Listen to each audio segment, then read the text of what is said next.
அதனால உங்களுக்கு நாங்க அகோரிகள். நாங்க அகோரிகள்னா நாங்க 9 சிவன் பக்தர்கள். அப்படின்னா சிவனோட எங்க வாழ்ந்தான் சிவன் அடியன் வாழ்ந்தான்.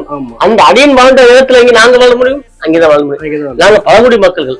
நாங்க வாழ்ந்தது மயிலாத்தை வாழ்ந்தவங்க. எங்க வீடு வாசல் கிடையாது. நாங்க வீடு வாசல் இப்பதான் வீடு வாசல் இருக்குது. இப்பதான் இந்த இடத்துல உட்கார்ந்து இருக்கோம். அப்ப வீடு வாசல் கிடையாது. மரம் செடி கொடி தான் இருந்தோம்.